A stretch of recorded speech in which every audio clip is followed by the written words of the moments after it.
Bonjour et bienvenue à ce webinaire sur la résilience pendant cette période de Covid et après cette période de Covid, notamment pour les entrepreneurs sénégalais et africains. Je me présente, je m'appelle Abdoulaziz Sy et j'ai l'honneur d'avoir la chance de modérer ce panel en votre présence, en la présence des panélistes que nous présenterons tout à l'heure. D'ici là, on est invité aujourd'hui par l'African Netpreneur Press Initiative de la Fondation Jack Ma.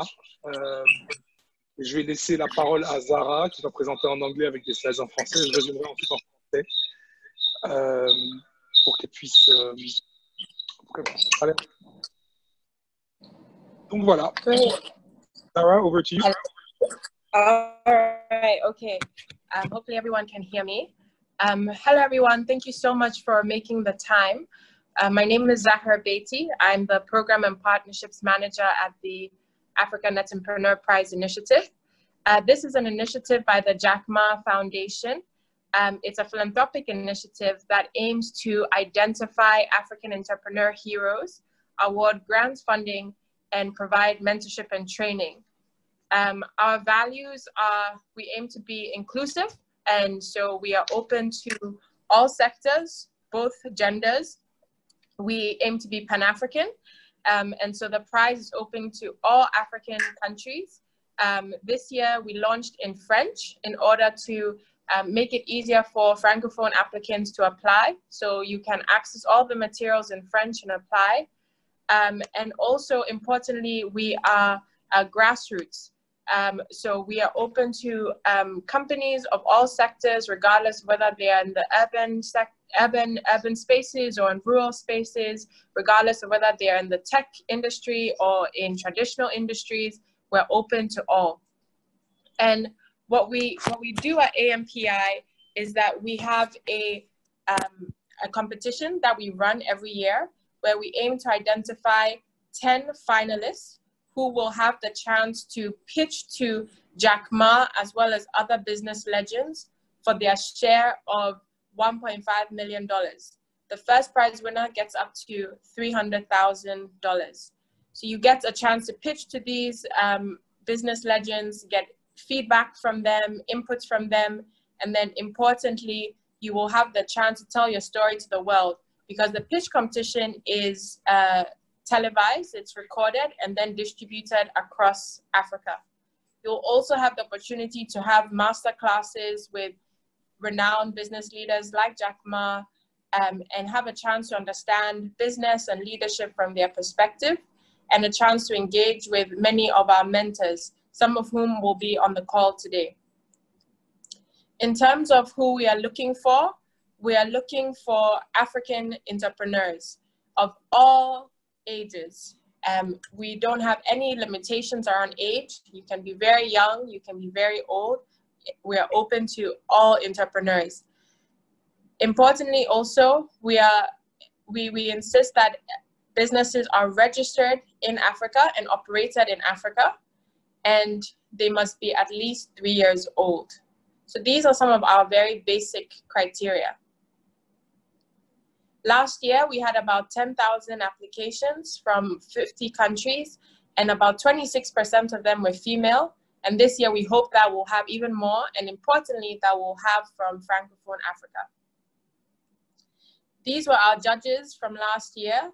We had Jack Ma, we had Ibukin Awashika, who is the chairwoman of the First Bank of Nigeria. We had Strive Masiwa, founder of the Econet Group, and Joe Tsai. We also had a really esteemed panel of semi-finale judges who were also able to give a lot of support to the finalists as they made their way to the finale. Last year, we had 10 finalists from different sectors and different countries to give a sense to who they were, so you also have a chance to see the kind of entrepreneurs we look for. We had Temi Tiwa Tubuson, who is from Nigeria. She's from the, she works in the medical industry. Her company is called Life Bank. We had Omar Saka, who is from Egypt, and he is in the scientific research community. And our third prize winner was Christelle Kuzera, who's from Rwanda and works in water and sanitation. And last year, this was the prize distribution. The first prize winner had $250,000, second 150, and third 100,000. Everyone else had 65,000. This year we've increased it, and so the least amount of money you can get is $100,000, which is a big increase, and hopefully will be impactful during this time. And the top prize is 300,000, second prize 250, and third prize 150. And you can see from their industries, we even have manufacturing. We are really open to all sectors. In terms of our timeline this year, we started last week on the 6th of April. We closed on the 9th of June. And so highly, highly encourage all who are interested to apply and not to wait the last minute. Between when we open and when we close, we'll have a series of webinars such as this to help provide support to entrepreneurs to both navigate the times that we live in, but also to submit a strong application. And the grand finale will be in November. So this is overall what the prize is about. In addition to launching this initiative, we also think it's important to provide support to the general ecosystem. So this webinar aims to really provide entrepreneurs a chance to gain some insights around how to navigate these times that we're in. We know that these are challenging times, but we believe that with crisis comes an opportunity to innovate and to be resilient. And so we pulled together a really amazing set of speakers, business leaders who can hopefully provide you with some insights to navigate these times. Thank you. Aziz, over to you.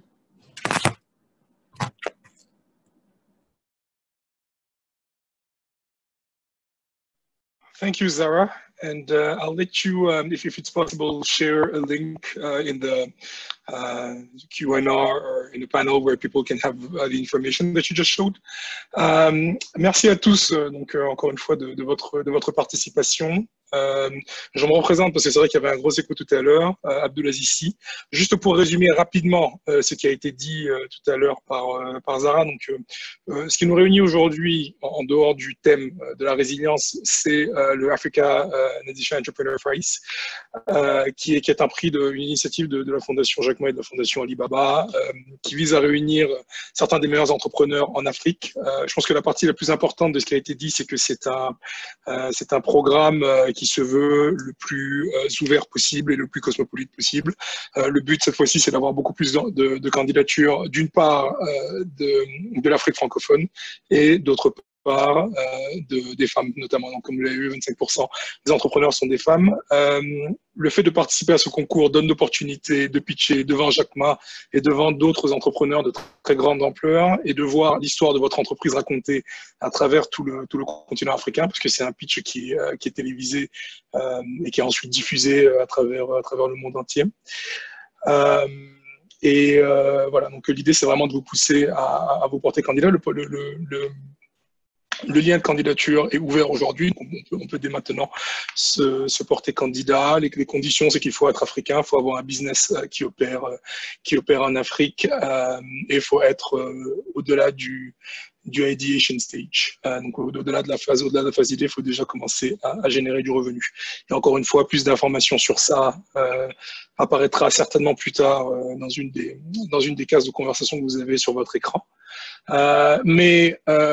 Je fais maintenant la transition vers l'autre grand thème qui nous réunit aujourd'hui, c'est la résilience. On sait qu'on traverse une période un petit peu compliquée, une période de grands changements et surtout de grandes incertitudes qui affectent énormément un certain nombre de monde, mais qui affectent particulièrement bien sûr l'économie et donc les entreprises. Comment résister à cette période? Comment potentiellement en profiter? Pour échanger sur ce point-là, j'introduis donc Omar Cissé, qui est le PDG fondateur de InTouch. Bonjour Omar. Bonjour Aziz. Raymond Mendy, qui est le directeur général de CETIC Dakar. Bonjour Raymond. Oui, bonjour Aziz. Bonjour Omar. Bonjour. Et puis donc Eva Sauvé-Bion, directrice de la politique communautaire, de la communication de I4Policy. Bonjour Eva. Tu es sur mute, Eva, donc je crois qu'on t'entend pas. Ça refait. Alors, bonjour Aziz et bonjour tout le monde. Bonjour tout le monde, comment ça va? Très, très bien. Ben, avant de rentrer dans le vif du sujet, dans le vif business du sujet, je vais d'abord commencer par poser une question qui vous concerne vous en tant qu'être humain. Comment est-ce que vous arrivez humainement dans vos activités de tous les jours, en dehors évidemment du fait que vous travaillez, parce que je sais que vous travaillez toujours très dur, même plus dur que d'habitude. Comment est-ce que vous arrivez à gérer cette crise? Qu'est-ce que vous faites pour passer le temps ou bien pour vous changer un petit peu les idées en 30 secondes à 1 minute? Eva, je vais commencer par toi. Alors, ça fait déjà 5 semaines de confinement, on va dire que ça commence à être dur. Ça commence à être long. Quelqu'un qui aime beaucoup les gens. La première semaine, on s'est dit tous un peu dans un coin de notre tête, ça va être les vacances, on va pouvoir passer du temps avec la famille. Aujourd'hui, c'est un peu plus dur. On fait la femme de ménage, la cuisinière, la maîtresse en même temps, avec voilà, tout le boulot qu'il faut suivre. Et je pense que beaucoup, comme moi, doivent passer pas mal de journées sur Zoom. En effet. Ouais, Omar, je vois que comment toi, quelles sont les activités personnelles auxquelles tu t'adonnes pour passer le temps? C'est pas simple. Je pense que ce dont on se rend compte le plus, c'est qu'on avait des routines dont on ne se rendait pas compte, mais on les a perdues. On faisait les mêmes choses tout le temps. Subitement, tout cela a changé. On ne travaille plus aux mêmes heures, on ne se repose plus aux mêmes heures, on ne donne plus le même temps à la famille, parfois un peu plus, parfois beaucoup moins. Placer le curseur est un peu compliqué. Et là, ce qui nous manque vraiment, en tout cas, ce qui me manque énormément, c'est de revenir à une vie où des routines vont commencer à s'installer et qu'on retrouve aujourd'hui des repères. Parce qu'il faut le dire, on les perd, ces repères, et ce n'est pas aussi évident que cela à gérer. Mais je pense que, comme Eva a dit, ça commence à être long et on commence petit à petit à retrouver les routines qu'on va, j'espère, perdre très bientôt avec le retour de la fin de cette crise. J'espère aussi, j'espère que c'est très bientôt, on va prier pour ça. Et Raymond, toi, comment tu t'organises? Ça doit te manquer l'esthétique. Très bien. Écoutez, déjà au CETIC, dès la première semaine que ça s'est passé, donc on s'est mis en télétravail. Mais je me suis juste rendu compte qu'on n'était pas prêt. Voilà, on était dans une routine et que personne n'est prêt, même si on pourrait se prétendre d'être très, très avancé dans le monde de la digitalisation ou du numérique. Mais on n'était pas prêt et puis personne n'est prêt. Aujourd'hui, 5 semaines, ça fait beaucoup. Et il faut remplir le temps. C'est beaucoup de réunions qui se font par téléphone, donc, et tardivement d'ailleurs, je ne comprends pas. Et finalement, on se rend compte qu'on passe plus de temps dans les réunions téléphoniques qu'à se concentrer en fait à faire son propre travail. Donc, il nous faudra réinventer le travail et surtout préparer des prochaines crises de ce type ou réorienter même la manière dont nous travaillons aujourd'hui. Alors toi, tu es déjà dans le vif du sujet, donc je continue avec toi. Comment est-ce que, d'un point de vue organisationnel, vous arrivez à vous adapter? Bon, la parole est à qui veut la prendre, mais vraiment, tu peux éventuellement introduire. Comment, d'un point de vue organisationnel, vous arrivez à vous adapter à la situation? Donc, la première grosse différence, c'est que vous ne pouvez plus aller au bureau, donc vous n'avez plus accès à votre espace de travail, on reste à la maison. En dehors de ça, quelles sont les différentes mesures éventuellement que vous avez prises pour vous adapter? Déjà, les premières mesures, c'était que tout le monde reste à la maison. Voilà. Donc, que les gens se mettent en sécurité et aussi c'est que les gens aient accès aussi à une connectivité. Parce que, mine de rien, on se rend compte que on n'a pas la connectivité qu'il faut. Les services, l'accès aux services Internet devient non seulement très important et même primordial dans ce volet. Et bien entendu, par moment, quand on a besoin d'organiser certaines réunions téléphoniques avec les incubés ou avec les entrepreneurs, ce n'est pas très, très évident aussi pour caler virtuellement ce type de rendez-vous.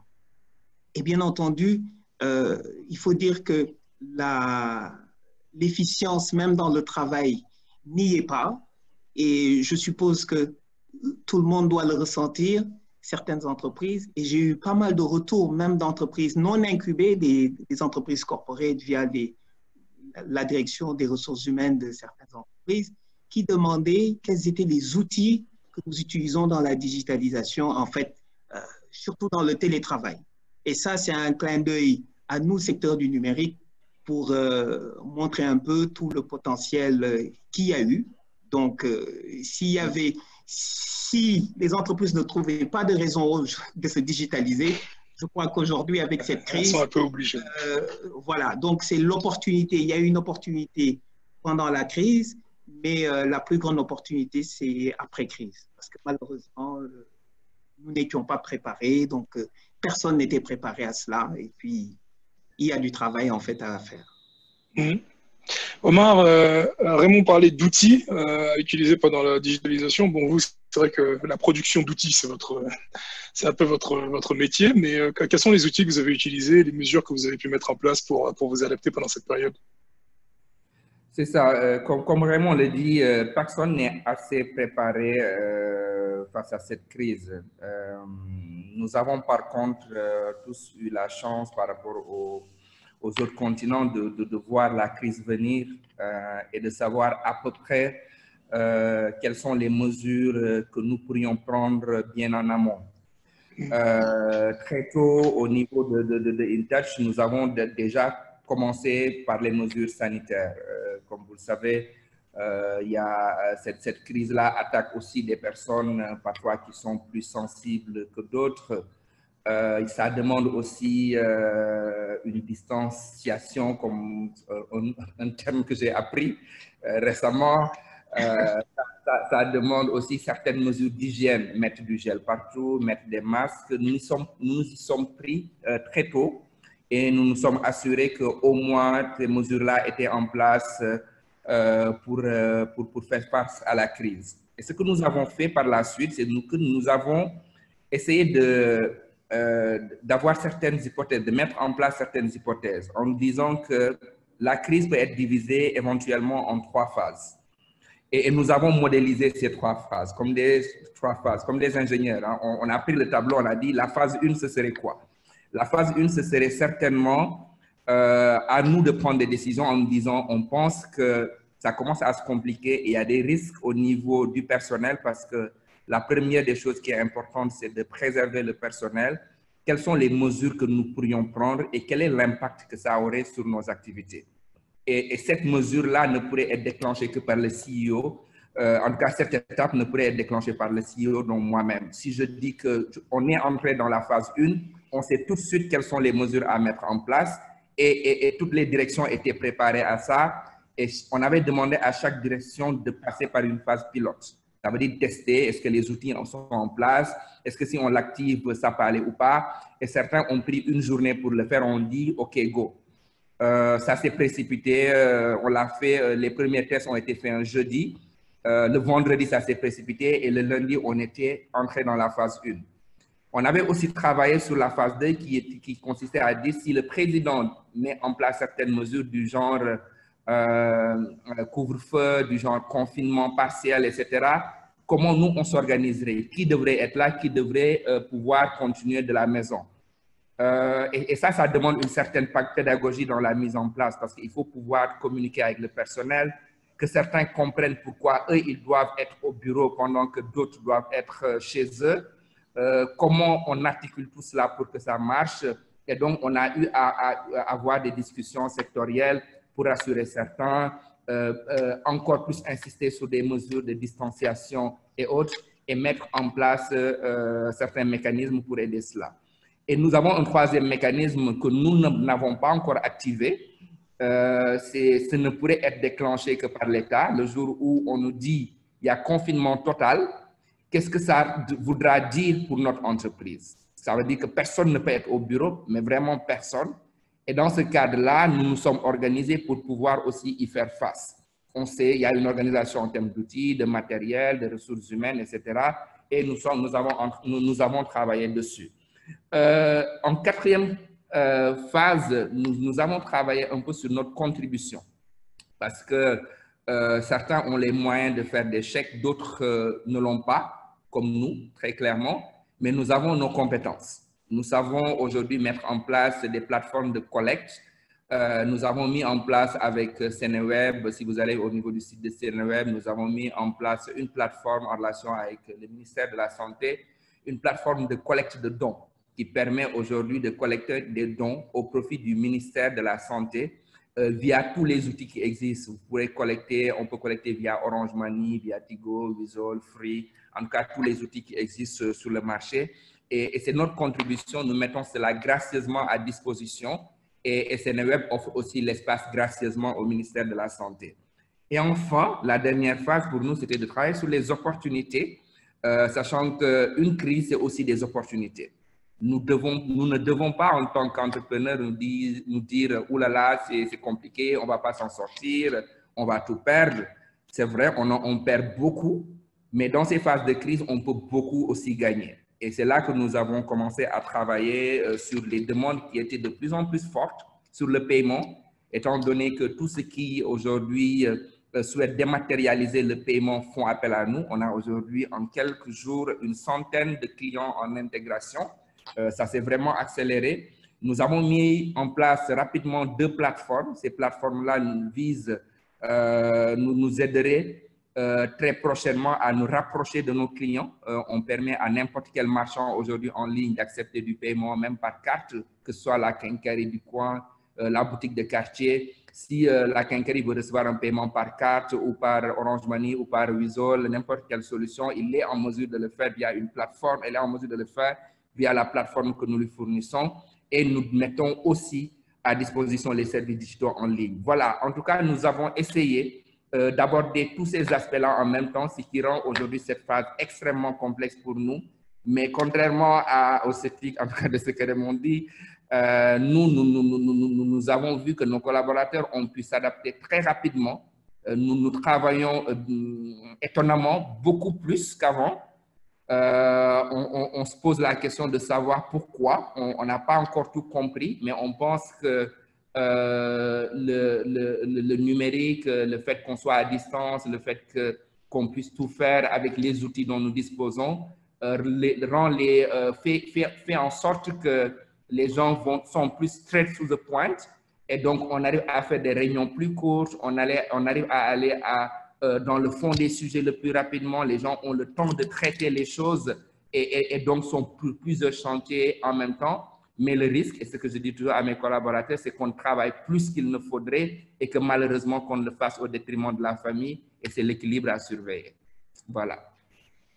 Non, ce que je note beaucoup de ce que tu nous dis, c'est que finalement, tu as toi-même eu une approche scientifique, un peu comme certains médecins, un peu comme d'autres chercheurs. Tu as appliqué finalement à ton entreprise la même approche que certains appliquent au virus, ce qui est une approche assez intéressante. Eva, tu travailles un peu sur tout le continent. En général, tu te déplaces physiquement. Là, ça te permet d'être plus posé, mais tu étais déjà quelque part rompu finalement à cette coordination à travers plusieurs pays, plusieurs endroits. Comment est-ce que toi, tu as réussi à t'adapter? Comment est-ce que IFO Policy aujourd'hui, bon, encore une fois, qui est très très large en scope et en équipe, s'adapte à cette crise? Alors c'est vrai qu'en effet, comme tu le dis, on est aujourd'hui une task force d'à peu près 25 personnes sur 25 pays. Donc on avait déjà l'habitude de travailler à distance avec divers outils qui nous permettent de suivre un peu ce qu'on fait et au niveau national et au niveau continental. Là où ça a été le gros challenge pour nous, c'était de réadapter en fait le contenu. Voilà un work plan qui était prévu jusqu'à la fin de l'année avec une approche continentale autour du manifeste des politiques d'innovation qui allait d'ailleurs à partir du mois d'avril organiser 50 focus group dans 50 pays pour pouvoir consulter les entrepreneurs autour de ce manifeste-là et parallèlement continuer le travail au niveau national avec les policiers hackathons et ces processus innovants autour des politiques publiques pour travailler sur des réformes. Et on s'est rendu compte que nos communautés, que nos partenaires avaient besoin d'autre chose en fait à l'instant T et qu'il était important de réorienter ce qu'on allait faire. Et très vite, on s'est dit comment est-ce qu'on peut permettre à travers notre réseau, pour rappeler, c'est quand même 170 hubs, à peu près sur 45 pays, comment est-ce que notre réseau peut nous permettre de contribuer à la crise en facilitant l'accès à du contenu, en pouvant apporter de l'appui à des communautés défavorisées, mais également en étant plus inclusive. Toujours travailler avec des communautés d'entrepreneurs et d'innovateurs. Aujourd'hui, on s'est élargi aux artistes, à tout cet espace créatif, pour pouvoir diversifier le contenu et le mettre à disposition des communautés. Parallèlement, sur le travail portant sur les politiques publiques en elles-mêmes, et où je le mentionnais tantôt, il manifeste des politiques d'innovation en Afrique, on a décidé de créer un autre contenu, donc sur la base d'un document qui a été co-créé avec les 25 membres de la task force, donc ces 25 hub leaders, d'écrire une lettre ouverte, donc une déclaration conjointe qu'on va soumettre à nos différents gouvernements, à nos différents champions aussi dans ces processus. Et on espère pouvoir lancer ce qu'on a appelé Virtual Continental Assembly pour inviter tout le monde à venir co-créer avec nous cette lettre ouverte et en espérant qu'elle puisse couvrir différents challenges aujourd'hui auxquels on est confronté, que ce soit purement business, mais également sur des challenges liés à l'humanité, aux valeurs, parce que je pense aussi que cette crise va redéfinir pour beaucoup ce qu'on est, quelles sont les priorités et comment aussi est-ce qu'on s'inscrit finalement dans des valeurs plus universelles et sur une autre approche, pouvoir adresser des questions telles que la santé. L'e-santé aujourd'hui, on en parle beaucoup, donc les infrastructures, l'éducation également et tout autre sujet que les communautés trouveront pertinent. Donc pour nous, c'est surtout un challenge autour du contenu aujourd'hui, plus que dans l'appropriation des outils. Alors, je reste rapidement sur toi et Omar. Moi, il y a quelque chose qui me surprend dans ce que vous dites. Donc, vous avez parlé du fait que vous travaillez quelque part plus qu'avant, mais aujourd'hui, tu parles par exemple de faire 50 focus group en 50 pays, et c'est des ambitions que vous conservez.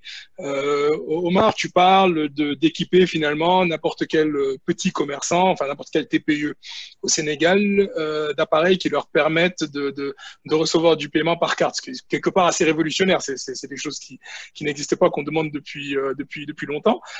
Quelle est votre stratégie pour toucher un public aussi large, pour gérer des personnes aussi aussi en dehors parfois quelque part de votre écosystème, pour communiquer avec tout ce monde-là? Quels sont concrètement les outils que vous utilisez qui vous permettent de faire des choses aujourd'hui qu'on ne penserait même pas finalement à faire en temps normal, quoi? Et là, bon, ok, j'y vais. Je pense que c'est là que nous avons bénéficié d'une transformation que nous avons subie en interne, sachant que nous avons l'habitude de travailler avec des marchands, par exemple des petits commerçants. Au Sénégal, on a 10 000 commerçants avec lesquels on travaille. Au début, 100% de ces commerçants étaient acquis par du porte-à-porte. On a des commerciaux qui tapaient à la porte, qui essayaient de les convaincre, qui signaient, qui les formaient et qui les accompagnaient. Depuis quelques mois, à peu près 6 mois, nous avons lancé un programme digital en essayant de coupler les deux, digital et porte-à-porte. Et au mois de janvier, nous étions à peu près à 52% de nos clients qui étaient recrutés via le digital. Ça veut dire quoi? Quoi qu'on puisse dire aujourd'hui, même les personnes analphabètes, illettrées et autres, tout le monde au Sénégal, tout le monde va aujourd'hui sur Internet. Il faut pouvoir par contre les toucher par le bon canal. Vous pourrez même vos employés à la maison qui passent leur temps à regarder les séries en ligne, etc. Donc tout le monde est en ligne. Et donc nous utilisons les réseaux sociaux pour toucher nos cibles. Et donc, nous avons travaillé sur tout un programme et depuis quelques jours, avec la crise, nous sommes arrivés à faire du tout digital. Ça veut dire quoi? On arrive à faire en sorte que quelqu'un connaisse notre produit, que nous puissions le contacter, lui faire signer un contrat et l'activer et le former sans nous déplacer. Et donc, le tout digital a été mis en place et c'est vraiment la crise qui a accéléré ça chez nous. Et nous pensons aujourd'hui que nous sommes tout à fait outillés. Pour nous, le Sénégal, c'était le pilote. Nous sommes en train de le préparer sur la Côte d'Ivoire qui est notre deuxième pilote. Une fois que ça marche dans ces pays-là, nous serons généralisés. Mais très clairement, aujourd'hui, les dispositifs et tous les outils existent pour travailler avec ces types d'acteurs-là en utilisant complètement le digital. Et donc, si je comprends bien, c'est des outils que vous avez développés, c'est des outils produits en interne. Okay. En partie.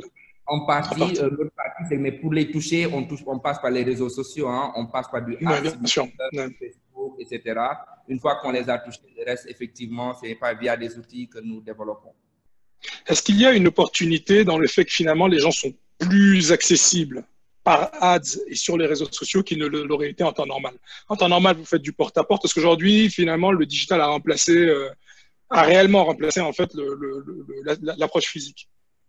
C'est ça, ils sont plus accessibles parce que tout le monde y va, mais ça nous coûte plus cher. N'oublions pas le business model des ads dans les réseaux sociaux. Si tout le monde clique dessus, ça nous coûte plus cher et donc on cible moins facilement. Et donc, il y a quand même un arbitrage à faire. C'est pas très simple. Il y a un aspect coût à surveiller quand même. Eva, je ne sais pas si tu veux répondre à la même question. Sinon, j'allais demander à Raymond, qu'est-ce que tu penses, sachant qu'Omar est entrepreneur, je pense que c'est une grande leçon d'innovation et d'organisation qu'il est en train de partager.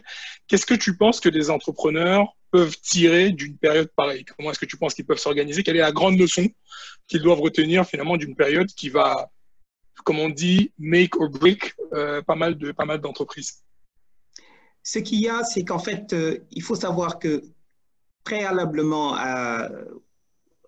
antérieurement à cette crise, les entrepreneurs dépensaient énormément dans le développement, donc dans la recherche de clients, de prospects et tout.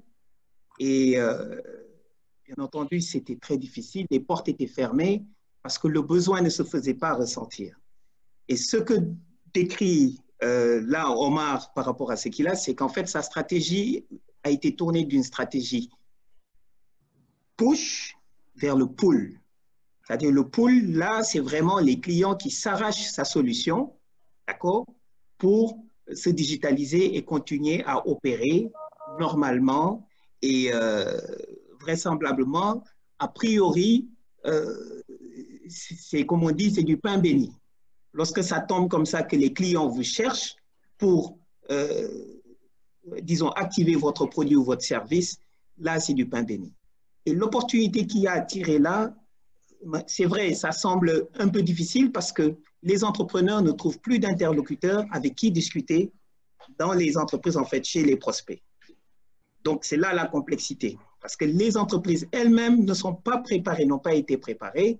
Et c'est tout le processus de, disons, métier ou le processus client qui n'a pas été pensé au préalable, ou même le processus supply chain qui n'a pas été aussi pensé. Donc, du coup, ça désarticule toute l'économie et toute la chaîne de valeur, aussi bien des entreprises et aussi bien au niveau même des startups ou des entrepreneurs. Mais l'opportunité reste très, très grande aujourd'hui parce que les besoins sont là. Il faut continuer à opérer, il faut continuer à produire et il faut continuer aussi à communiquer dans l'entreprise. Ça veut dire que les différents services support apportent disons, leur support, vous m'excuserez pour la répétition, donc au reste des activités. Et derrière, pour revenir sur un caractère d'efficience en tant que tel, certaines entreprises ont même vu l'opportunité, parce que ça, j'ai un retour d'une start-up, ont vu l'opportunité de ne plus recourir à des locaux, donc des bureaux. Donc, installer le télétravail de manière dans la durée, d'accord, en tant qu'entrepreneur aujourd'hui, et aussi juste faire appel, disons, à des coworking space pour des réunions peut-être ponctuelles, une fois par semaine, etc. Et ça, c'est une très, très belle expérience peut-être à suivre. Et dans quelques mois, on pourra partager un peu l'expérience de cette startup.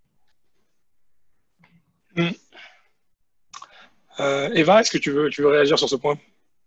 Alors, déjà sur le point précédent, c'est vrai que on a développé déjà des outils internes et qui sont disponibles d'ailleurs sur la plateforme, que ce soit iConsult ou que ce soit Auxilio, qui nous permettent de co-créer. Donc ça, c'était une opportunité.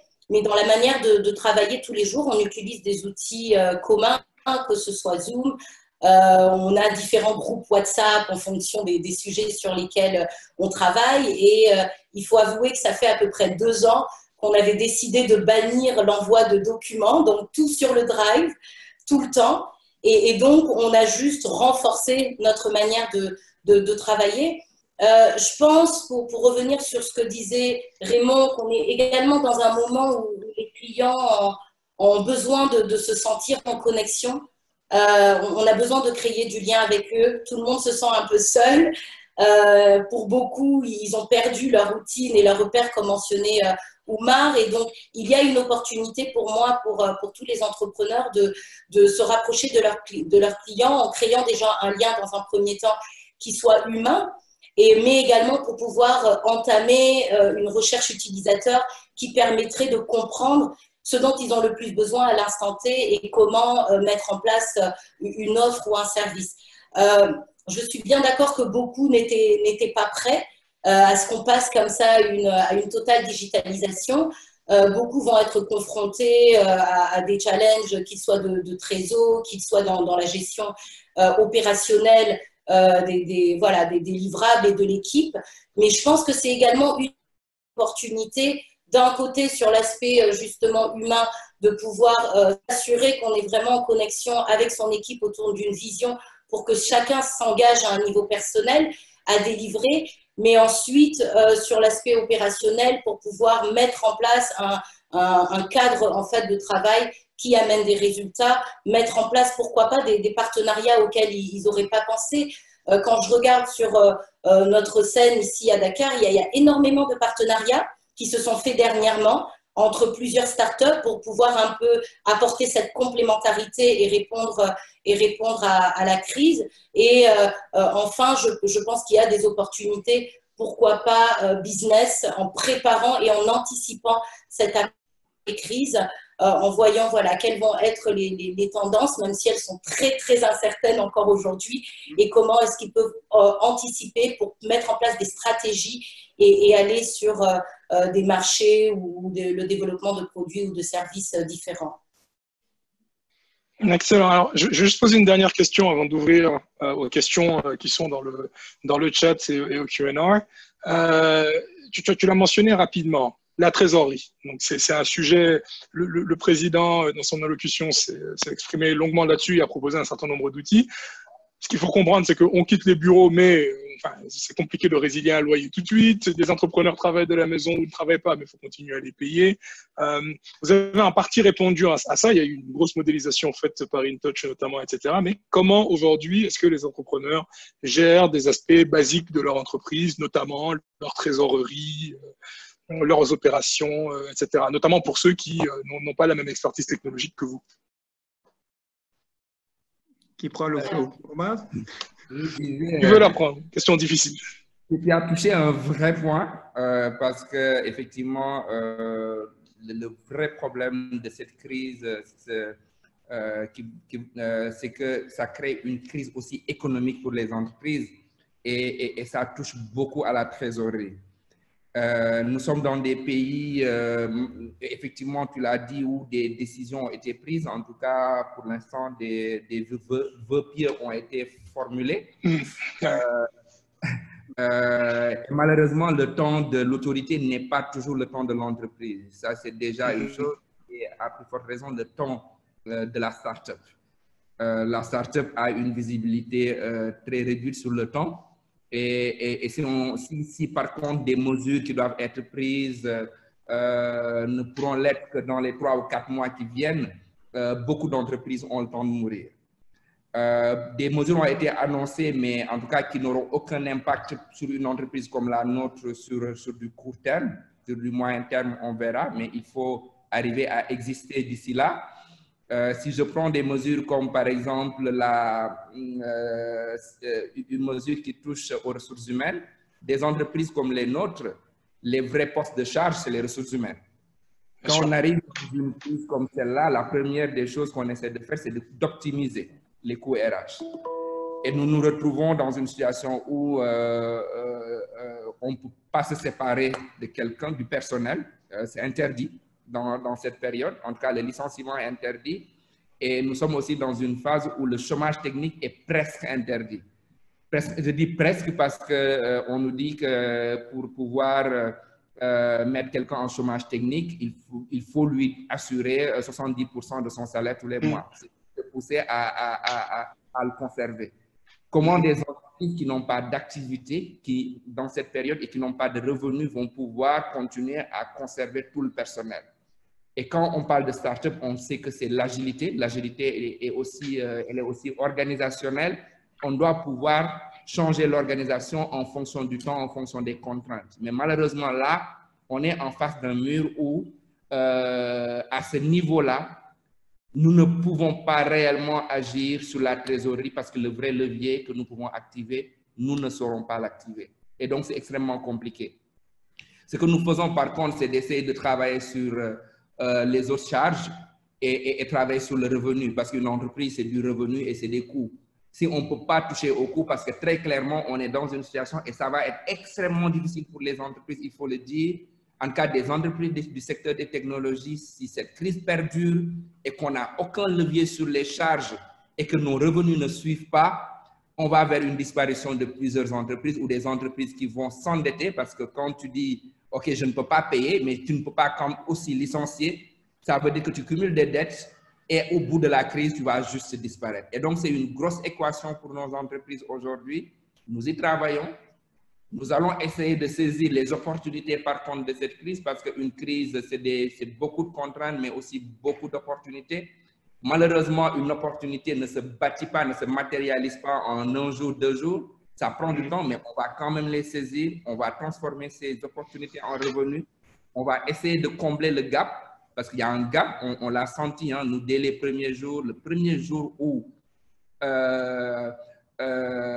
Trump a décidé de fermer ses frontières, on a tout de suite vu les chiffres commencer à baisser, notamment sur le transfert d'argent international, les discussions pour ceux qui sont en levée de fonds. Personne n'investira en Afrique dans cette période où tout le monde dit qu'on aura 10 millions de morts. Nous, on n'y croit pas, mais quand même. En tout cas, c'est ce que tout le monde dit. Qui va investir dans cette période-là en Afrique dans une start-up? Donc, ça va être extrêmement compliqué. Donc, l'heure est aujourd'hui et à la recherche de stratégies pour être encore plus lean. Mais malheureusement, je ne sais pas comment on traduit lean pour une entreprise qui ne peut pas jouer sur le facteur et ressources humaines. C'est extrêmement compliqué. On va essayer d'être plus efficient, donc faire beaucoup plus avec moins, ce qui est un vrai challenge, mais on va aussi continuer à maximiser les revenus pour dire que c'est des équations pas simples à résoudre, mais nous y travaillons. Ouais, c'est un tableau assez, pas noir, mais assez sombre que tu décris, mais qui est aussi très réaliste. Je pense que c'est très important.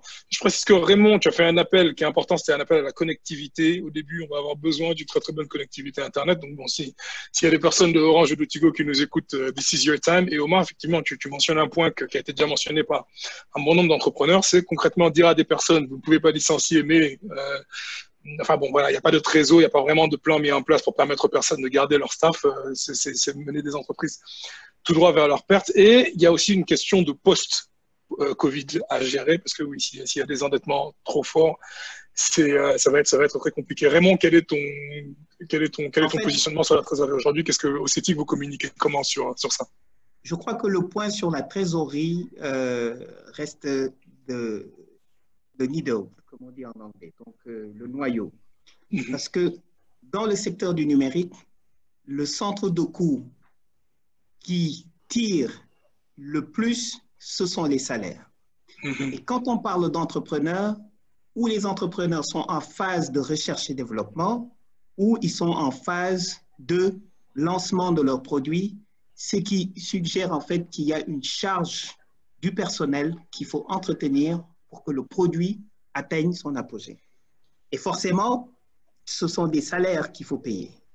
Et s'il n'y a pas assez de trésorerie pour payer ces salaires, et très souvent, il faut dire que la plupart des entreprises ou des entrepreneurs qui travaillent sur des concepts n'arrivent pas à couvrir les charges inhérentes en fait à leur projet même. Et pour couvrir cela, qu'est-ce qu'elles font? Elles font de la prestation. Parce que c'est ça la réalité des startups dans le domaine du numérique. Elles ne disposent pas d'assez de cash pour financer le développement de leur concept de produit en temps réduit. Pour ce faire, elles ont recours à des prestations, donc ce qui fait tirer la mise en orbite de leurs produits dans le temps. Et bien entendu, ça complique aussi tout le processus. Maintenant, il faut savoir que pas d'activité, pas de cash.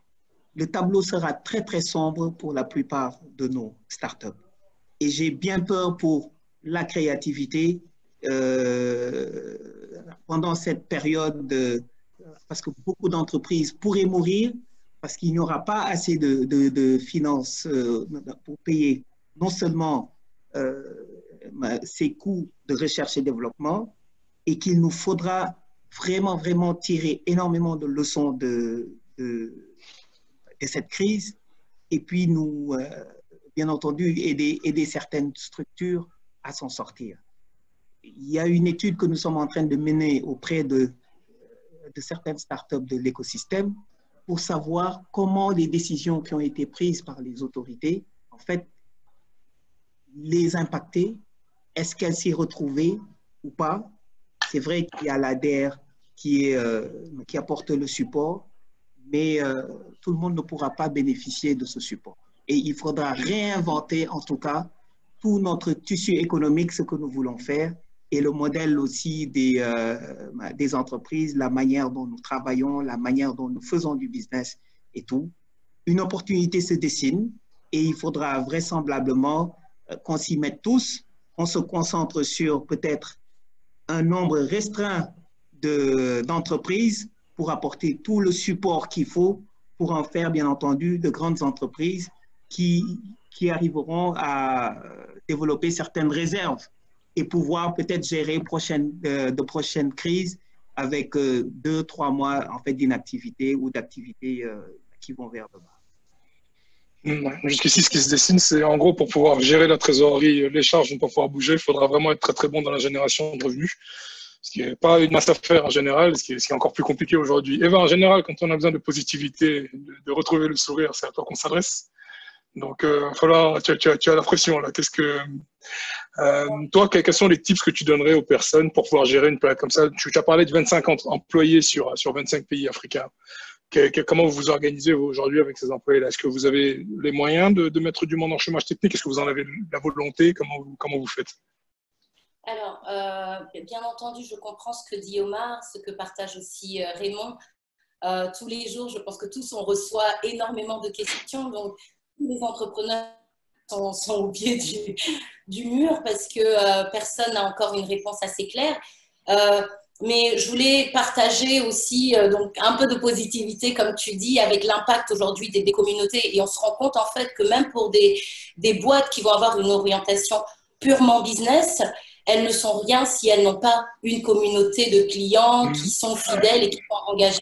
Et j'ai vu certaines startups, alors pas sur le Sénégal, sur d'autres pays africains qui aujourd'hui ont fait justement appel à leur communauté, des gens qui apprécient leurs services, qui apprécient leurs produits pour pouvoir les aider pendant ces périodes, que ce soit à travers des campagnes de crowdfunding, mais s'appuyer justement sur les gens pour qui on délivre ce type de service.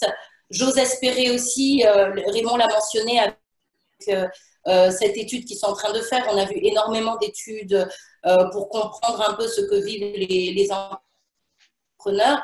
Mais mon souhait, c'est que ces données qui vont être collectées permettent d'unifier un peu les voies. C'est vrai que nous, c'est nos méthodologies de travail, mais unifier les voies pour pouvoir faire en sorte d'accélérer les choses au niveau des gouvernements et de mettre en place des éléments de réponse à tous ces défis financiers auxquels la crise les confronte.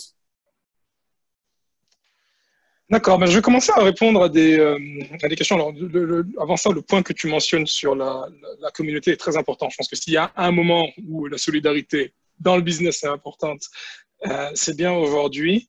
Alors, je vais vous faire une liste de questions et puis vous allez y répondre dans l'ordre qui vous sied. Omar, il y a déjà une première question pour toi qui est de savoir si vous intégrez une phase de formation de vos outils pour les clients.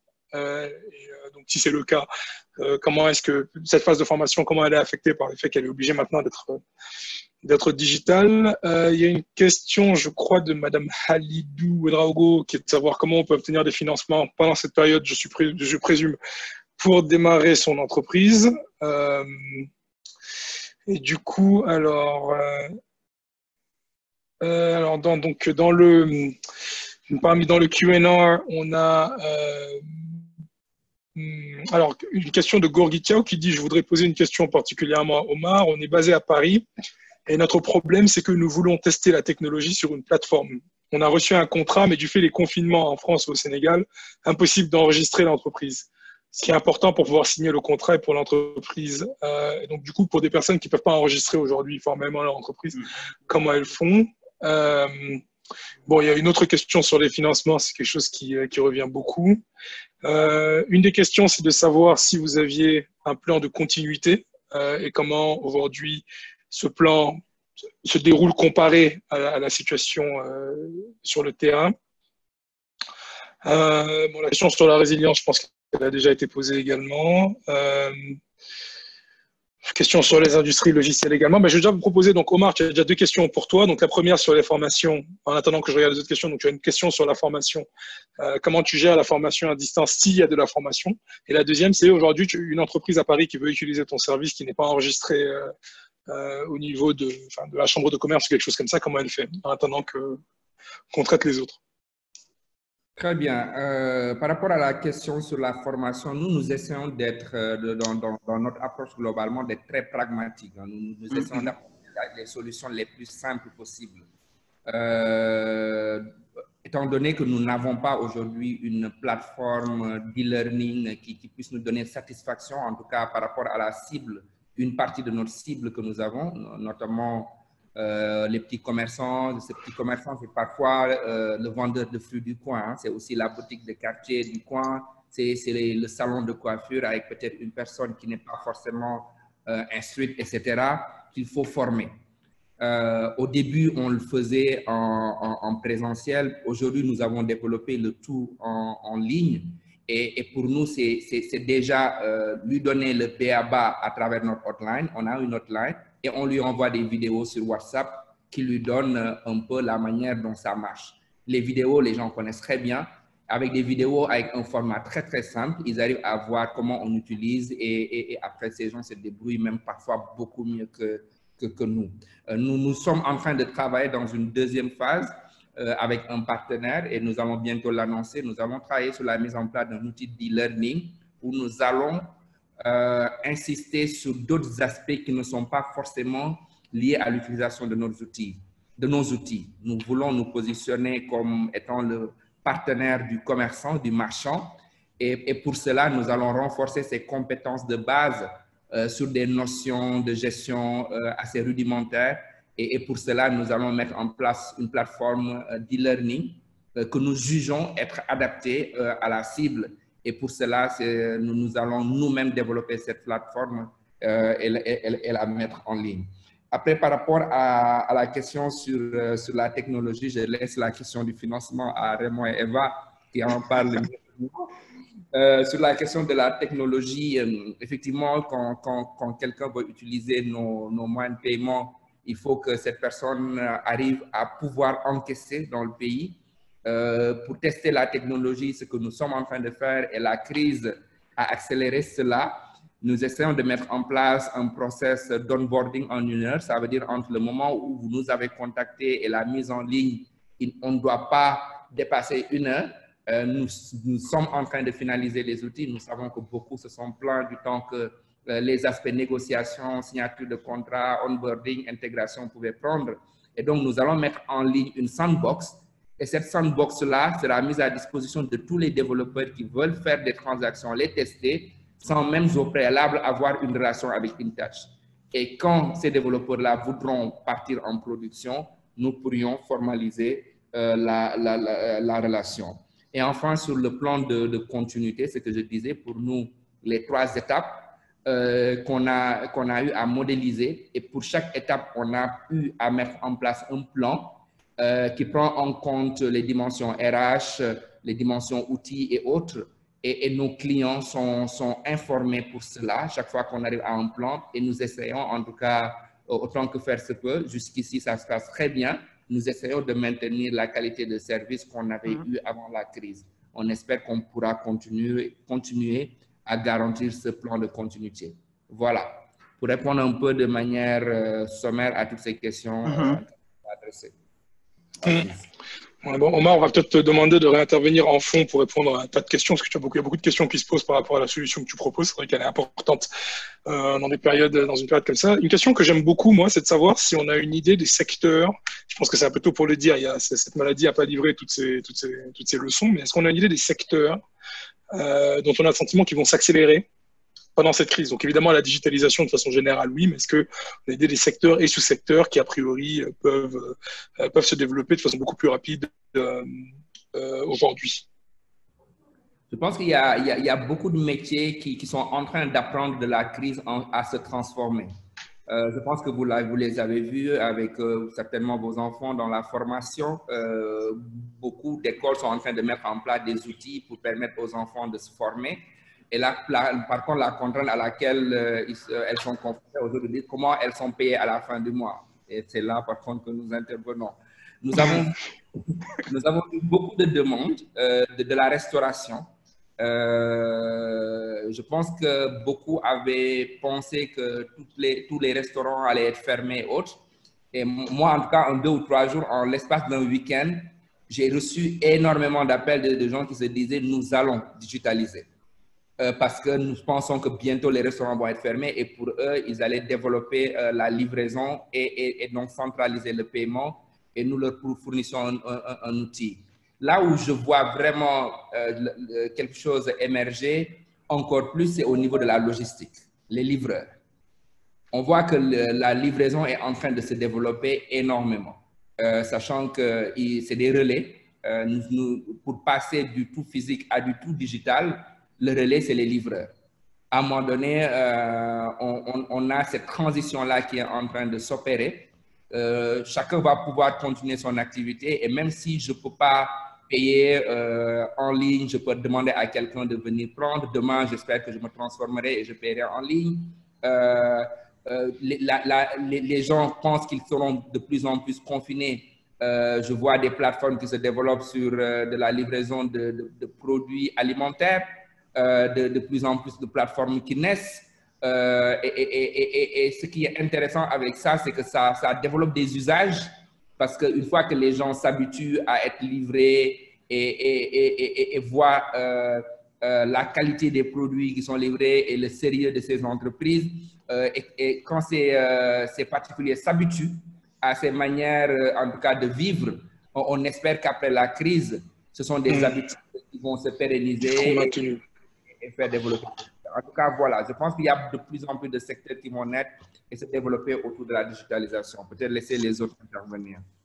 Oui, Eva et Raymond, je vous pose la même question. Hein. Quels sont les secteurs que vous voyez vraiment prendre de l'ampleur là pendant cette période et au-delà? Je crois, en dehors des secteurs en tant que tels, je crois qu'il y a les métiers en tant d'abord. Récemment, je partageais en disant qu'aujourd'hui, dans les entreprises, le seul métier qui a été fortement digitalisé, c'est la comptabilité. Et là, on se rend compte que de plus en plus, beaucoup de métiers dans une organisation procéderont en fait à une forte digitalisation, la supply chain, le processus aussi client, et n'en parlons pas aussi, tout ce qu'il y a aussi comme volet commercial. Et là, avec les outils, les moyens de paiement, sans compter aussi tout le processus organisationnel, la transformation digitale des organisations. Là aussi, c'est une opportunité. Et là, c'est une réelle opportunité pour la plupart des entrepreneurs dans le numérique. Parce que, tant soit peu, on se rend compte que pour être efficace, il faut partir avec des outils sans que forcément ça n'aille vers une perte d'emploi. Mais c'est pour une efficience dans le processus décisionnel, dans non seulement l'activation de certains services, nous nous plaignons beaucoup de la qualité de service aussi qui nous est servie par rapport à certaines activités. Et aussi, c'est un moyen pour aussi fidéliser les clients. Parce que lorsque le processus client est digitalisé, c'est de la collecte de données, c'est de l'interaction avec les clients. Et bien entendu, derrière, c'est beaucoup de programmes de fidélisation qui peuvent se faire. Sans aussi me répéter ce que Omar disait sur les secteurs qui se sont développés. Oui, bien entendu, tout notre quotidien va être transformé. Parce qu'en fait, aujourd'hui, avec cette crise, beaucoup d'organisations, d'entreprises, de marchands, d'artisans ont découvert le besoin de la digitalisation qui réduit non seulement un volet très important, le recouvrement. Parce que si les paiements se font en avance, je peux vous dire que le recouvrement, on n'en aura quasiment plus. Pour quelle raison aujourd'hui on s'étonne que la Sénélec pousse les nouveaux abonnements, disons, d'électricité, de compteurs d'électricité vers Wireful, c'est pour bien entendu générer son cash et surtout le collecter. Parce que le taux de non-recouvrement est très, très important dans les sociétés publiques. Et n'en parlons pas sur bien d'autres entreprises aussi qui dépendent beaucoup trop aussi des conditions de vente de certains de leurs partenaires fournisseurs. C'est vrai que le recouvrement, c'est un point qu'on n'a pas eu le temps de mentionner, mais qui, notamment quand on parle de trésor, est très important. Eva, qu'est-ce que tu en penses? Alors, bon, il y a une question qui revient beaucoup, à laquelle tu peux aussi t'intéresser, c'est la question du financement. Donc, il y a principalement une question de savoir comment les secteurs d'activité vont se développer, mais également la question du financement. Il y a beaucoup de questions là dans le chat de jeunes entrepreneurs qui demandent comment ils peuvent obtenir des financements, notamment pendant cette période. Quels sont tes conseils pour eux? Alors, en complément à ce que Omar et Raymond disaient déjà, c'est vrai que je pense que la logistique, c'est certain. Je crois aussi beaucoup à la FinTech. Ça va être l'occasion maintenant de pouvoir proposer des solutions qui soient toujours plus proches des usages financiers des gens et le retail. On a vu beaucoup, que ce soit via des plateformes mais également via des plateformes e-commerce, beaucoup en tout cas de services qui ont un peu grimpé et qui ont vu cette opportunité. Donc le retail, à mon avis, va continuer à se développer. Et enfin, la EdTech, donc toutes ces questions autour du e-learning, hein, Omar en a parlé un petit peu, mais c'est vrai que ça a été même pour nous l'approche, on a toujours déroulé beaucoup de formations en présentiel. Comment est-ce qu'on pouvait réadapter rapidement sur des formats différents de la vidéo, des podcasts, nos contenus de formation. Ça a également d'autres avantages parce que ça permet d'impacter beaucoup plus et de toucher davantage de monde tout en s'assurant que la transmission, en tout cas du contenu, soit faite de la bonne manière. Pour aller sur la question des financements, je parlerai déjà dans un premier temps des partenariats. Nous, ça a été totalement notre cas à IFO-Policy. On a pris le temps de travailler avec nos partenaires à pouvoir trouver quel est l'angle adéquat qui pourrait leur apporter, répondre en tout cas à leurs besoins aujourd'hui tout en répondant aux nôtres et à ce qu'on avait envie de faire. Et je vois énormément aussi que ce soit des coopérations étrangères, la GIZ, la coopération allemande, la coopération Luxembourg, qui aujourd'hui cherchent à accompagner les entrepreneurs qui sont en difficulté, que ce soit pour pouvoir apporter un peu d'appui sur des périodes de trésor, bien entendu courtes, ou alors que ce soit dans le développement de plateformes qui va leur permettre de continuer à délivrer leurs produits ou leurs services en ligne. Je pense aussi, et je l'ai mentionné tout à l'heure, c'est vraiment l'occasion de pouvoir anticiper un peu et de mettre en place des produits que vous allez livrer à des gens qui vont vous permettre d'avoir un peu d'argent. Donc, je parle là très clairement du crowdfunding. Malheureusement, Omar l'a mentionné, c'est pas la bonne période pour lever des fonds. Je pense qu'aujourd'hui, les investisseurs sont réticents. Je pense que c'est le bon moment pour créer des liens avec des business angels, avec voilà, des hommes d'affaires qui sont à un certain niveau de développement, qui peuvent accompagner justement ces entrepreneurs pendant une période donnée. Aujourd'hui aussi, où beaucoup sont dans cette approche un peu de philanthrope, ils ont envie de contribuer. On voit la crise et on a envie chacun de réagir à son niveau. Donc, inviter peut-être ces entrepreneurs à regarder autour d'eux. Souvent, on regarde un peu trop loin, mais que ce soit dans la sphère familiale, que ce soit aussi dans la sphère business, via des réseaux ou via des connexions, comment est-ce qu'ils peuvent rentrer en contact avec des valeurs apportées, une petite réponse financière. Il ne s'agit parfois pas de grand-chose, mais c'est peut-être un angle intéressant actuellement. Ouais, alors, juste, j'ai une dernière question. Et là, on est dans le temps additionnel, on va devoir écourter, mais beaucoup de questions par rapport à la trésor. Je dois avoir vu 3 ou 4 questions qui demandent comment, enfin, ce qui a été traité dans le webinaire. Donc, bon, pour reprendre rapidement, ce qui a été dit, ça va être une période très, très compliquée en termes de trésor, quel que soit Alpha, notamment à cause des décisions prises à niveau macro, enfin, par le gouvernement, tout simplement. Et ce sur quoi les panélistes ont vraiment insisté, c'est sur la nécessité d'être très performant commercialement, de générer beaucoup de revenus pour faire face à cette crise. Sinon, le levier principal dans des boîtes, notamment dans le digital, étant le levier ressources humaines qui a été plus ou moins gelé par les arrêtés gouvernementaux, il n'y a pas vraiment matière à être agile au niveau de la trésorerie. Je pense que c'est l'occasion quand même de dire aux personnes qui ne sont pas formalisées, entre guillemets, bon, c'est un rôle assez ingrat que d'avoir à dire ça, mais si vous n'êtes pas encore formalisé, que vous n'avez pas encore de contrat, CDI, etc., ne le faites pas. C'est pas le moment de se formaliser, c'est pas le moment de geler vos dettes. Dernière question, on est réunis ici, on pourrait facilement l'oublier parce que ça a été un débat passionnant par le African Business Heroes Initiative, le African Entrepreneur Prize. Qu'est-ce que vous pensez de cette initiative? Qu'est-ce que vous pensez qu'elle peut apporter aux entrepreneurs, notamment aux entrepreneurs sénégalais? On sait que les entrepreneurs francophones sont très peu représentés, non seulement dans ce concours-là, mais dans ce type de concours en général. Dites-nous quelques mots avant qu'on ne conclue ce webinaire.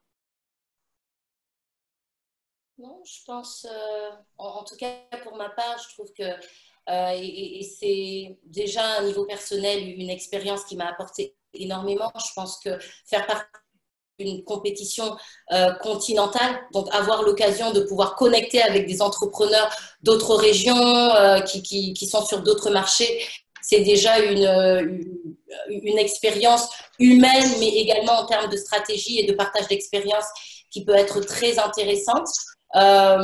Le concours a été ouvert à l'espace francophone. Donc voilà, c'est l'opportunité de lancer cet appel. Je pense également qu'il y a des leçons à tirer parce qu'on sait tous qui est Jack Ma et qui est ce fabuleux entrepreneur. Donc c'est un appel à tous ces entrepreneurs déjà rodés, déjà accomplis, de pouvoir venir à la rencontre des jeunes entrepreneurs. Et enfin, je trouve que le prix est intéressant. Les experts sont de bonne qualité, les coachs aussi. Et donc voilà, je trouve que ça donne des opportunités de coaching et des opportunités, même si on n'arrive pas à une phase finale, d'apprendre et de consolider en tout cas son idée de business ou l'activité qu'on met en œuvre. Très bien, pour compléter ce que Eva dit, hein, je pense que quelqu'un disait que dans cette phase-ci, la pire des choses pour un entrepreneur, c'est de rester dans son coin. Je pense que c'est une belle opportunité de s'ouvrir à l'extérieur, de confronter ses idées aux expériences d'autres et d'avoir un retour. Parce que des compétitions, on en gagne toujours. Qu'on ait le prix ou pas, on en gagne parce que on en sort avec un retour. Et j'espère qu'avec ce type de compétition, les entrepreneurs pourront avoir un retour. Comme Eva dit aussi, de toute façon, les ressources en cette période-ci vont être de plus en plus rares pour les entrepreneurs. On ne va pas se cacher la face. Ça va être extrêmement difficile pour tout entrepreneur aujourd'hui de capter des fonds. D'ailleurs, c'est une belle opportunité. $100 000, ce n'est pas rien pour une entreprise en ces temps-ci. J'espère, en tout cas en ce qui me concerne, que ce prix reviendra à l'Afrique francophone, en tout cas qu'il y aura un maximum d'entrepreneurs francophones. J'en profite pour remercier Zara et la fondation de m'associer à cette initiative, parce que tout ce qui permet aujourd'hui de renforcer l'entrepreneuriat, de renforcer encore plus l'entrepreneuriat en Afrique devrait nous impliquer en Afrique francophone, je veux dire, parce que nous sommes dans une partie de l'Afrique qui est très souvent peu prise en compte dans ce domaine. On a la chance d'avoir des gens qui se battent au quotidien. Hein. En profiter pour saluer le travail que vous faites, Aziz, Eva, Raymond. Vous vous battez pour que l'Afrique francophone reste aujourd'hui et continue à exister dans cet écosystème. Le Sénégal en joue une grande partie. En tout cas, joue son rôle pour que nous puissions exister dans l'entrepreneuriat en Afrique. Et j'espère encore une fois qu'avec cette initiative, nous aurons donné l'envie à d'autres entrepreneurs de compétir et que le prix reviendra à l'Afrique francophone. Amen. Vraiment. Bon, en tout cas, je dirais que c'est une excellente plateforme et une opportunité inouïe qui s'offre en fait à l'Afrique francophone. Parce que je crois fermement que ça va aider à décomplexer l'Afrique francophone de l'Afrique anglophone, en général sur les concours qui se font et même sur les indicateurs même de financement de start-up ou même d'idées nouvelles qui proviennent, d'innovations qui proviennent de l'Afrique. Et là, c'est un appel aux entrepreneurs pour leur dire c'est le moment de réviser les choses, donc avec toute la flexibilité qu'il y a, de concourir et d'aller pour gagner, bien entendu, cette belle enveloppe de 100 000 $ et plus, pour, bien entendu, parce que ça apportera de l'eau au moulin pour le type d'entreprise que nous avons. Et bien entendu, pour la partie que cela aussi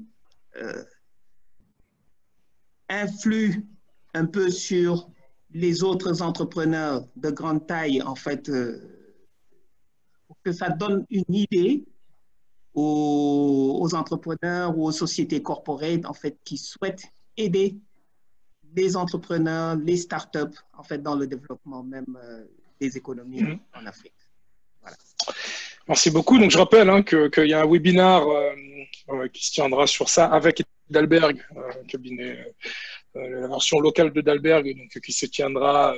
Je suis pas sûr des dates, mais je pense que Zara, if you have the information on when the webinar will be hosted with Dalberg, please let us know. You can add it either in the chat or on the general picture.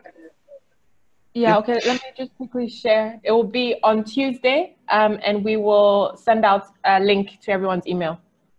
D'accord, donc ce sera mardi et un lien sera envoyé sur l'email de tout le monde. Et vous avez également vu passer un formulaire. Si vous êtes intéressé, n'hésitez pas à remplir ce formulaire. Et le lien d'inscription, encore une fois, est ouvert. Il est dans le chat si vous voulez remonter le trouver. C'est une possibilité. Et sinon, Zara, you can also share again the link on the chat. Closing words. Parce qu'on est largement au-delà du temps qui nous a imparti. Je vois qu'on a gardé l'immense majeure partie de nos invités, preuve de la pertinence de ce que vous avez mentionné. Donc moi, j'ai beaucoup retenu de ce webinaire, d'une part, le besoin de modéliser et de prévoir une variété de scénarios. Je pense que, Omar, de votre approche, c'est finalement ce qu'il y a eu de plus important.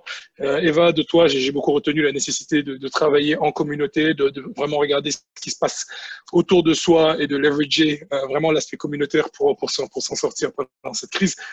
Évidemment, d'utiliser un maximum d'outils digitaux. On connaît Zoom.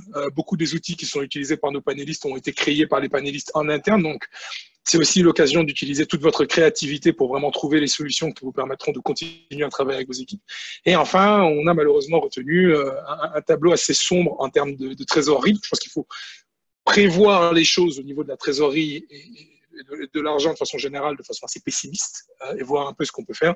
Encore une fois, si vous n'êtes pas formel, c'est pas le moment d'aller vers ça. Mais je vais vous laisser vous-même résumer un peu vos interventions et puis vraiment transmettre le message qui vous semble le plus important going forward. Donc, le message qui me semble le plus important pour les semaines, les mois qui viennent, parce que c'est encore une fois, on ne sait pas combien de temps ça va durer. La parole est à qui veut la prendre. Eva, je propose que tu closes, comme ça on va partir avec des mots positifs et ton sourire. Raymond, peut-être tu peux entamer cette conclusion. Ok, très bien. En tout cas, ce qu'il y a à dire, c'est qu'en fait, c'est un moment, c'est un vrai U-turn pour la plupart des entreprises et des startups, des entrepreneurs, pour redéfinir les choses, révisiter ce qu'il y a lieu de faire, entrer dans un plan de contingentement, un contingency plan, et un plan de contingence, et saisir cette opportunité qui est inouïe pour soutenir la dématérialisation, la digitalisation, la transformation numérique des organisations, que ce soit des métiers, ou même des processus en général que nous avons dans les organisations. Et ça, c'est qu'il faut s'accrocher. J'ai vu une question qui parlait de quel est le meilleur conseil qu'il y a. J'ai dit il faut s'accrocher parce que ça ne va pas être évident. Donc, accrochez-vous parce qu'à la sortie, beaucoup de choses peuvent se passer. Et même pendant qu'on y parle, il y a des choses qui se passent. C'est aussi de voir tant soit peu comment accompagner ces entreprises qui veulent entamer le processus de digitalisation dès ce moment. Voilà. Merci beaucoup, Raymond. Omar, tu es en mute, Omar. Tu es sur mute. Ok, avant la note positive de Eva, malheureusement, je ne pourrais pas terminer avec une note positive pour ne pas rendre le tableau sombre. Terminer peut-être par partager moi ma vision des choses. Je pense que cette période, on ne va pas se le cacher, cette période va être extrêmement difficile pour les entrepreneurs, mais très, très difficile.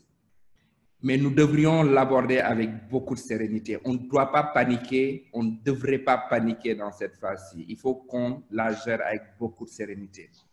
Et gérer cette période nous amènera à prendre des décisions.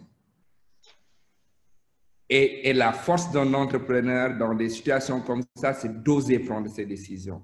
Dans une réorientation stratégique, dans la réduction des coûts, dans la priorisation des chantiers. C'est des décisions pas très simples parfois, mais qu'on est obligé de prendre. Il ne faut pas aussi qu'on laisse cette crise être l'arbre qui cache la forêt. Très souvent, on a beaucoup de problèmes. Mais ces problèmes, on ne les perçoit pas quand on est dans une situation normale. Dans une situation complexe comme celle-là, ces problèmes ont un impact encore plus important pour l'entreprise. On ne doit pas se dire que la crise est en train de nous tuer, mais on doit de manière sereine tous les jours dire quels sont nos vrais problèmes sur lesquels nous avons des leviers, sur lesquels nous pouvons travailler et nous attaquer à ces problèmes. Et en tout cas, pour avoir fait l'expérience dans certains de nos pays, on se rend compte parfois qu'on accuse beaucoup la crise de beaucoup de maux dont on souffre pour au niveau de l'entreprise parce que à un moment donné, tout ce qui arrive, on pense que c'est de la crise, mais très souvent, il y a beaucoup d'autres choses, des problèmes internes qui sont des problèmes inhérents à une vie d'une entreprise. Il faut qu'on continue à travailler dessus. Enfin, tout ce que nous sommes en train de faire ne se fera pas sans nos équipes. Nous devons fortement travailler avec nos équipes, continuer à avoir le buy-in. Ce n'est pas simple. On parlait beaucoup d'optimisation des coûts RH, etc. Ce n'est pas des choses simples ni faciles. C'est juste malheureusement un des leviers qui s'offre à un manager dans ces crises. Et parfois, il faut l'activer, ce levier-là, au profit de l'entreprise, mais ça doit être le dernier levier. Si on ne l'a plus, on ne l'a plus. Mais par contre, l'équipe qui reste, on doit continuer à travailler sur le buy-in de cette équipe en se disant que rien ne se construira sans cette équipe-là. Je pense que nous allons tous y perdre des plumes dans cette crise. Nous allons vraiment en perdre des plumes. Mais il faut qu'on en sorte grandi parce que de cette crise, on a beaucoup à apprendre et il faut qu'on en profite pour se réinventer.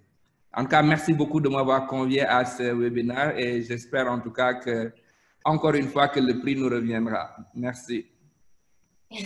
Bon, en fait, finalement, on aurait pu laisser Omar conclure parce que c'était assez positif. Ça, c'est très bien. En effet, et je partage beaucoup ton point de vue. Je pense que mon message à moi, ce serait en effet de garder la tête froide et d'essayer d'anticiper. Je vois beaucoup de gens qui me disent oui, mais la crise, on sera dans l'après-crise dès le mois de mai, dès le mois de juin. Essayez plutôt de vous projeter à septembre, au dernier de l'année, et d'anticiper de cette manière-là. Quand je disais garder la tête froide, c'est également de ces moments-là pour rééquilibrer chacun ce qu'on est intérieurement, ce qu'on veut partager aux autres à travers son activité entrepreneuriale. Je pense aussi que c'est des moments de remise en question personnelle qui doivent être importants et qui doivent permettre à chacun de rééquilibrer un peu sa vie. Et enfin, ce serait d'inviter tout le monde à nous rejoindre sur Don't Go Viral. Voilà, qui est cette campagne pour les gens avec du contenu pour tout le monde à disposition qu'on peut s'approprier dans les langues locales et remercier Zahra. Rappelle-nous comment. Comme toujours. Pardon? Rappelle-nous comment ça s'appelle Don't Go Viral. Hein? Sur Google, on tape Don't Go Viral. Okay. That Wiki. C'est vrai qu'on adresse la question de l'infodémie. Je pense que le problème dans nos communautés, pour celles qui sont parfois connectées, comme disait Omar, mais qui n'ont pas accès à une information vérifiée, c'est de s'assurer qu'ils puissent prendre les mesures adéquates pour se protéger et pour protéger voilà, leur famille, leurs équipes. Donc, un grand merci et à très bientôt à tout le monde. Merci beaucoup. Ben, je vais du coup moi-même prendre congé et puis rendre la parole à Zahra. Je pense que ce qu'il faut vraiment retenir de ce qui a été dit, c'est que on est tous dans le même bateau aujourd'hui. C'est des problèmes qui vont tous nous toucher. Vous voyez aujourd'hui 3 stars entrepreneuriales. D'ailleurs, je précise que ça a été un honneur d'être avec vous. Cette crise, elle a du bon parce que ça me permet de vous parler. Vous êtes dur à toucher de base, vous êtes dur à avoir au téléphone. Donc c'est bien. Au moins c'est une crise qui nous a permis de se connecter. Mais voilà, on est tous dans le même bateau. Aujourd'hui, des entreprises comme InTouch vont souffrir, un incubateur comme le CITIC va souffrir. Et donc voilà, il n'y a plus de grands, il n'y a plus de petits, tout le monde est engagé dans ce processus, on est tous dedans ensemble. Et je pense que ça doit apporter énormément de réconfort aux personnes de comprendre que c'est un phénomène global qui touche des milliards de personnes. Zahra, thanks again for having us. This was a lot of fun. Thank you, everyone. Thank you, everyone, for joining. You guys were amazing. I understood, but I can't speak.